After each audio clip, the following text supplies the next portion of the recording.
Okay, we have on the podcast today WBC Silver International Champion and top welterweight prospect, Danny Ball. How you doing, Dan? Not too bad yourself. I'm all right, mate. I'm all right. How's lockdown? How are you in lockdown and that? Were you training and stuff like that? Are you coping? Not too bad. Just trying to stay busy, really. Yeah. Try not to get bored and stay in a rut. Just making sure I'm doing something every day, and try and keep the weight down. Yeah, because I suppose it's easy for you to, like you say, you're really busy in a schedule, always in the gym, either doing your boxing or your conditioning, to then, boom, you're locked up really more. I mean, you can run and that, but you're locked up in you can't go to the gym. Basically, what I wanted to talk to you about is how you got started in boxing and, how it come about. Because I know your brother boxed and stuff like that. I wanted to know how you started in boxing. How did you start? So when I was a little fat kid when I was in primary school. Yeah. So my mum took me to the gym when I was about 10, and it was Rob Wright's gym, who's now my professional trainer as well as Rich. Yeah. So I've been with Rob since I've been the age of 10, and I had 12 amateur under him. I had 12 amateurs, won 9, fought in the Midlands Championships, but I lost in the I think it was the first round. I think it was my 5th fight. But I never used to take it serious or nothing as an amateur, as being a kid. Yeah. I think I stopped at that when I was about 14. Yeah. And then I fed into the unlicensed just to stay into boxing, really. Yeah. So what was the transition like? So what age did you turn to the unlicensed scene? How old was you? I think I had my first one when I was 16. Yeah. So when you was amateur, you say you was 14 when you had your amateur. So that's like when you're 16, you're fighting men then, and yeah. What did you? I mean, I know there's well, you've got to be careful I say, but there's a lot more higher caliber of boxers in amateur boxing than there is in unlicensed. It just tends to be that way, skill wise. But how did you find, like, at 16? Okay, now I'm fighting men now, and you say you had a layoff from amateur boxing to unlicensed. How did you find that? Yeah, so I used to go down to my uncle Sean's gym. Yeah. And just stay in with the boxing, and then when I was 16, I was sparring the men down there, and my boxing ability was getting me through the rounds, and I was coping okay with them. It was only 3 rounds, so I was okay with that. And when I had my first fight, I was probably, I think I was weighing about 10.5 stone, fighting the grown men then, which. Yeah. I coped all right with because of my footwork and my speed. Yeah. Fighting older men who was slightly slower. I was okay for the 3 rounds. And then obviously I think the highest I went up to was 12.5 stone, and I was fighting in the unlicensed. Yeah, that's the thing, isn't it? Yeah, because like you say, with the unlicensed game as well, it's not necessarily on weight. Did you, for all your fights, was you weighing exactly the same as your opponents as well? Was it always like? No, there was when I think I was about 12 stone when I fought into the prize fighter the 1 year, the first time. Yeah. And I fought an ex-pro in the final, and he was weighing, I think he was 12 stone 10. I think so. I gave £10 away, and I was 17, and he was an ex-season pro. Yeah. So you do see more and more now of unlicensed boxers turning over pro. Like, you know, like 10, 15 years ago, it was like amateur pro. Now a lot of the good unlicensed lads are turning over pro and doing really well. At what stage then? So, when you was boxing unlicensed, when did you think, I'm going to try and go pro? Did you just start getting around pro gyms and like, I'm doing all right at this? Do you reckon, at what point did you think, I'm going to try and go pro? I always knew that was what I wanted to do. I always wanted to be a professional boxer more than when I was an amateur fighter. That never bothered me. I always wanted to be a professional boxer. Watching my brother Jamie box, it's always something I've wanted to do. So when I turned 18, I wanted to turn pro then. And I missed the boxing board to control meeting by like 30 seconds. And and they threw it out, so I couldn't do it then, which I'm quite glad it did happen like that, because I wasn't ready. Everything happened for a reason, didn't it? Yeah, and then I come back. I carried on training, doing the white collar, but I never used to never train properly with that. I'd just mess around. Yeah. And then I think it was in the February of when was it, 2017. I messaged Rich and asked Rich if I could go up there because he just started training with Ricky Summers then, and he took me under his wing then, and we've never looked back since. Yeah. So at what point then? So what would you say? So you've gone from unlicensed game, not really like, like you said, like the white collar, not training that hard, stuff like that, probably not your diet. But obviously when you turn pro, it's a complete different regimen. It's like dead serious. It's really professional. How did you find transitioning to like the lifestyle of a pro? Well, when I did it, I said this is either make me or break me kind of thing. We've taken it serious and putting the 100% effort into it. I said if I'm not going to do it properly, there's no point doing it anymore. So I put 100% effort in, and I started to enjoy the sport again. Yeah. Started to enjoy boxing and being with the right lads around you and having the laugh in the gym and that. It makes it more enjoyable instead of just messing around and doing it for the sake of making people happy, basically.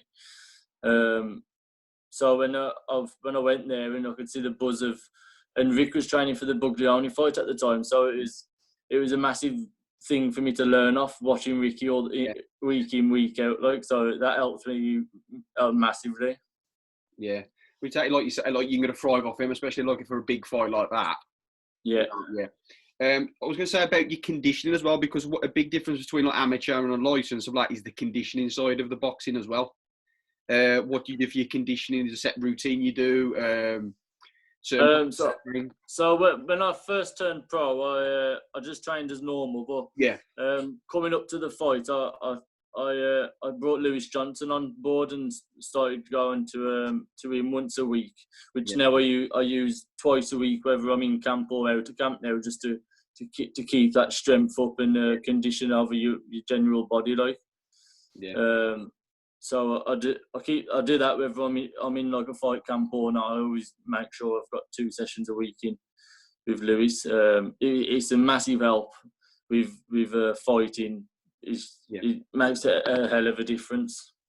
Yeah, which, like you say, the top athletes, the top pros have all got like, the top conditioning coaches and stuff like that. He does give you a big edge, you know what I mean, compared to someone who's just doing old school boxing, running just circuits. Yeah, I noticed the difference in my fights because obviously with money-wise, I have to pay for Lewis out of my own money. So when it comes up to some fights and I couldn't really afford taking it out of my own pocket, I wouldn't have him for some fights. So but the fights that I did have him with, like my first fight, I won by first round stoppage, and then I didn't have him the time after that. Yeah. You can notice the difference in your performance and the way I looked before the fight in my body, and then the time after that I had him again and I won by first round KO again. So it definitely helps you to be more explosive and strong. Massively, yeah, and your speed and just your body shape, the way you look, it helps massively, yeah. And a big thing as well, especially like prospect level when you're first turning over, people don't realise. I spoke about this on another podcast before. Is ticket sales. Tickets are massive, and most people just see boxing on like Sky and stuff like that and think, oh, they just get paid and they just get paid the purse and that's it. They don't realise at that level how much tickets play a big, massive role about selling tickets. Yeah, if you don't sell your certain amount, you don't fight, and that's happened to me a couple of times over the past 3 years. I've been pulled off shows. I've fought for free in probably out of my 10 fights. I've probably fought 4 or 5 times for nothing, just so I could stay busy. You may have times like you get mates who say, yeah, I'll come and watch it, and then when it comes to it, that's the game. That's it. Yeah, well, for a 4-rounder, you have to sell make £3,000 worth of tickets just to do a 4-rounder. Yeah, that's it. Yeah, and I always did it because I just wanted to stay active and get the fights under my belt and push on to fight for a title, which was the Midlands. That's what I did it for. It's like you say. Sorry, you can't be in it for the money at this start of your career if you're fighting on local shows and you're learning. Yeah, unless you have got a big following, then it's okay. But it's not life changing money. So if you're in it for the money, you're in the wrong game. Yeah. I say as well, like, what are you now? 9. What, how many fights are you now? 10? Is it 9? I've got your record. Yeah, 9 wins, 1 draw. That's what I'm saying. And within them 2 fights, within those fights, you've took risks early, which is, I mean, like, fair play to you, because there's a lot of, not knocking fighters who do it, because it's all on the management and what the trainer wants to do, but a lot of them, they try and pad a record, try and protect the fighter, understand protecting the fighter and stuff like that, but journeyman fighting, whereas you wanted to take risks early and, try and give yourself the biggest challenges you can at the stage of your career, and that's commendable. But like you say, your first proper test as a pro, as in, most regarded as like a 50-50, was the Casey Benjamin fight. Yeah. That was for the Midlands title, yeah? Yeah, Midlands welter. It was the first time of me making welter, but we always, Rich always said that that's the weight we'd fight at, welterweight, but we never actually made it before. Yeah, so itself in it, yeah. But when he got offered to us, we took it straight away. We was all confident in having the fight. The biggest challenge was if we could make welter, and in the end, I made it pretty easy. Yeah. But I say pretty easy. Yeah. We messed up in the scales in our gym, because on the scales in our gym, I was like 1 ounce under the weight, which was perfect. And then when we got to the weigh-in at the day of the weigh-in, I was 2 ounces over. So I ended up skipping in the gym in front of him, which didn't look very professional on my behalf then. Yeah. It's like you say, that was like a big fight for you and like your family and everybody involved in the gym and stuff like that, because it's always going to be a bit of a rivalry, because it's Black Country, Birmingham. Yeah. And it was the Villa Holt suite, if I remember right? The Villa Holt suite, yeah. Yeah. So if you want to tell us about that fight, and you want to tell us your insight in that fight. So training camp went really well. I think I just knocked Kev McCauley out at about 4 months before the fight. So I was buzzing from that, and I stayed in the gym over Christmas, because we knew that something was going to come along. So we stayed in gym over Christmas, and then we had we took the fight. So we was well prepared for it. Yeah. So when the training went perfect, diets went well. And then the day of the fight, the nerves kicked in, which is understandable. But it was great. I loved every bit of it. Being like the main part of the show. Yeah. Everyone was going to be there watching us. It was good. The fight didn't plan out to the way we wanted, and a lot of people said it should have gone my way, but people don't know, it was a draw when it was a draw. It was a draw. It feels like a loss, though. We'll all say that. It felt like a loss, because me and to us in the gym, it feels like it got took away from us, really. Yeah, because it's like you say, you've trained so hard for, you know what I mean. It's hard, but so I mean, then you moved on from that. Okay. Then how many fights did you? Did you go straight into the? I was supposed to fight. I had that fight in the March, and then we got offered to fight for the WBC Youth against John Miguez in Bilbao, Spain. Yeah. So I took that straight away, and I think it was like 2 weeks before the fight, he pulled out through an elbow injury. So it was a bit disheartening that. And then after that, I was supposed to fight in the July, and I got pulled off that show because I couldn't sell enough tickets. Yeah, this is the thing, you see. It's like, I mean, how, like, with your sponsor, I mean, sponsorship plays a big part as well, doesn't it? For like, especially prospects that can help you out train as well. And that's why, and at times like that, when you've trained hard and stuff like that, and shows get pulled, or fighters pull out and stuff like that. That's where sponsorship takes a massive role and can help you train and stuff like that. So who you sponsor? How many sponsors have you got and stuff like that? So I got my big sponsor is James Lane, who I work for at Home Surf Furniture Repairs. Yeah. And I got Alex Humphries, who plays a massive part in my sponsorship. Also, I have Nigel Porter and KP Promotions for charities. Stu Dingley, the barber shop. So I have like four sponsors who play a massive part in that helping my career. Yeah, you can never have enough. Also, my girlfriend's dad and his business, Ian, that the conveyor units, they sponsor me as well. Yeah, oh, that's good then. That's good. Obviously, you can never have enough, but No. But so then you've had that fight, and then you had a big opportunity come your way. Well, for such like such a young age and stuff like that, the Mason Cartwright fight. Yeah, so I got that talked about in August, and I think it got confirmed in the middle of August. Yeah. So I jumped at the chance of that because it's winning a world ranking belt as well, which put me into the top 50. One side won it, but before I jumped at the chance, but we knew he was going to be a tough opponent because from his previous, which was a loss, which he got stopped through a cut.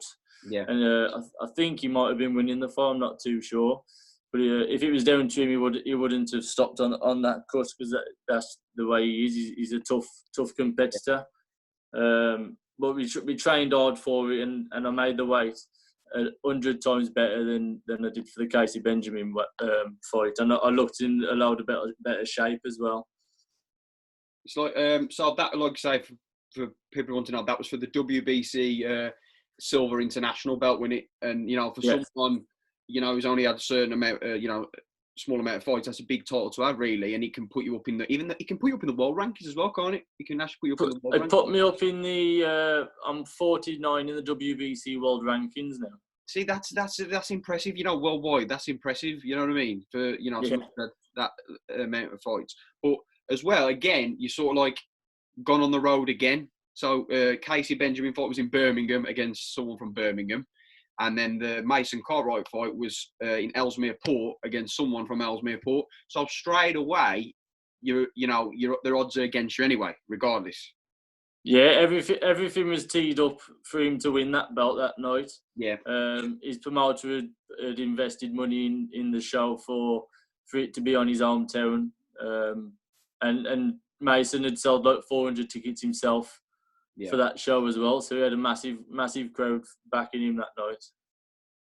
So the fight then. So the fight played out. You obviously you want to explain how the fight played out from like round one onwards. So round one, the first couple of rounds always takes me a bit slow to get into the fight. So I like to work them out and figure it out. Even though we have a game plan, I like to have a look at myself as well. So the first round I was a bit slow boxing, trying to box behind the jab, and he come out fast from the blocks. Yeah. And he put it on me, to be fair. And I had a brand new pair of boots, and I'd only tried them on twice before the fight. And when I got in there, the canvas was really slippy, and every time I threw a jab, I could feel my feet slipping from under me. Oh, right, yeah. And he tagged me at the end of the first round with a left hook, I think it was, and it looked like I wobbled. So him going back to the corner, he thought he'd got the better of me. And when I sat back down in the corner, I was telling Rich. He didn't hurt me. Rich wasn't too sure. I was trying to tell him it was my boots. Yeah. Well, it's like you say, especially going against an away fighter, because he did that in round one. That's got the crowd involved now as well. He's got a big crowd. I know you bought a good away following as well, but still, the idea of an away fighter is trying to quieten his crowd. You know what I mean? That's it. Yeah. That can have a big role with the judges. It can. Yeah. You've gone back to the corner. You told Rich that it's your boots. It's not the hook. Then now we're going. That was round one, yeah. That was round one, yeah. Then we come out in the second round. I could feeling myself a bit more better. I know I can't move my feet as fast as I want to, so I'm more of a plodding around the ring. Yeah. Making sure I've got a strong base in my legs and my feet. trying to just work that distance out, work my jabs, put the combinations together. I was slightly overreaching and getting a bit eager to try and hit him. Yeah. I think because of what happened in the first round, I was trying to make up in the second round, and plus of having all his crowd there, I wanted to try and get there first before he did, kind of thing. Yeah. But once I calmed down and settled in, come to the end of the second round, I started picking him off, and I noticed he didn't like the body punches. He didn't like the body and head. So then after the second, we was sat down. We was really happy with that round. Yeah. Rich was really happy with the round. Rob was happy. Ian was happy.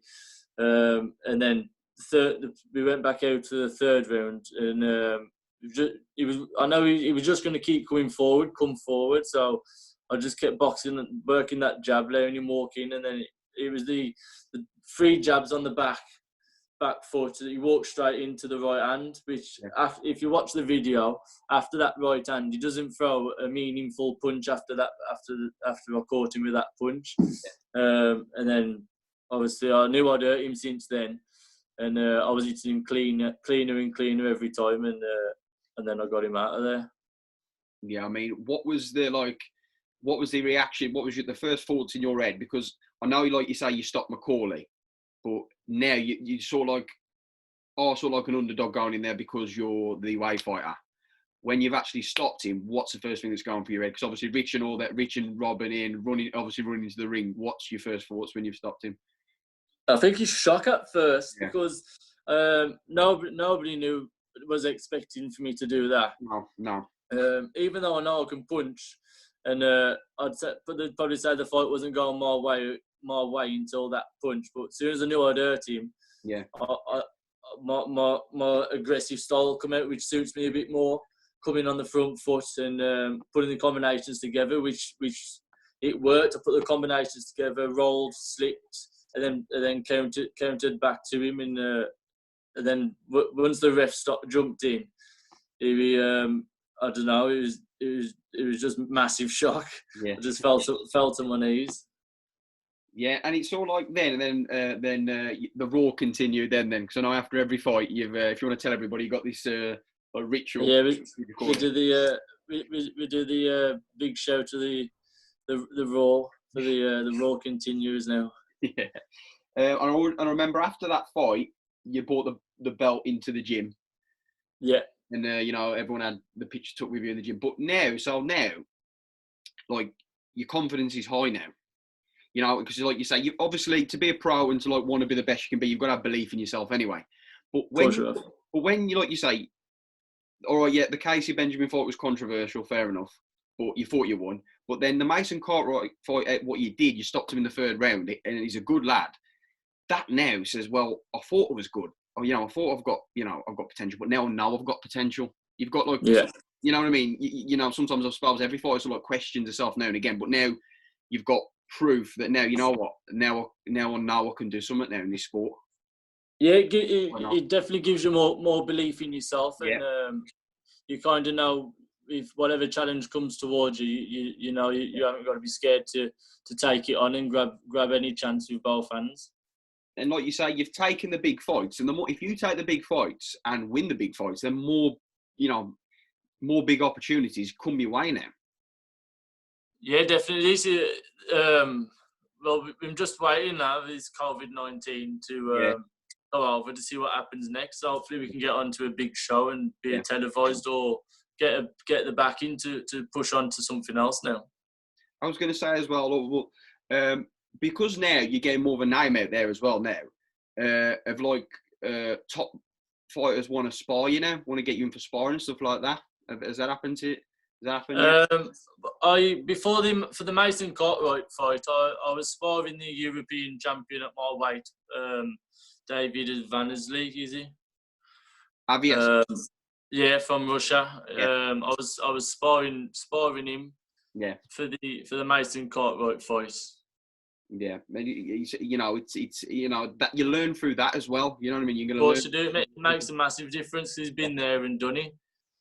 Yeah, but did you spar? You sparred Conor Benn as well, didn't you? Didn't you spar Conor Benn down? I went down London to the Matchroom gym. Yeah. And did 8 rounds with Conor Ben as well. Yeah. That's what I'm saying. It's all learning, and it's all learning. Of course, it is. And I know it's only sparring, but when you're sparring them, and I felt like I made a good enough account for myself to know that I know on Box Rec I'm down in the rankings, but if the chance come up to fight anyone in the top 10, I'd be more than happy to jump in there with anyone. Well, that's the thing, with the rankings. Like, you can be way down in the rankings. You have one good win, boom, you can jump 15, 20 places like that. You know what I mean? Right, yeah. I think I'm something like 27, I think, in the country. So it doesn't. I don't think it gives me much justice on what I'm like, really, the ranking. Yeah. Just going to say, like, more opportunities come your way. Hopefully, more big sponsors come on board, and and like you say, your big fights, televised fights will come your way, mate. Yeah, that's it. With sponsors, I'm always open to sponsors, because they make life a lot easier for boxing on a daily basis.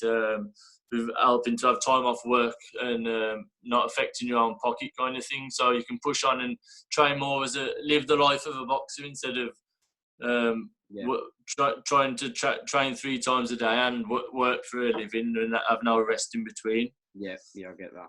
100%. But hopefully we'll have some good and big news in the next week to see where I'm at. Hopefully Monday tomorrow. Yeah. Do you want to give people your social media details? So if anyone wants to add you or get in touch with sponsorship or anything like that. Yeah. So my Instagram and Twitter is DannyBall04. Yep. Mate. Is there anything else you want to add before we're done? No, thank you for having me on. No, appreciate it, mate. Thank you very much for coming on the podcast. Appreciate it. No problem. Thanks, Mitch. Thanks, mate. See you later. See ya.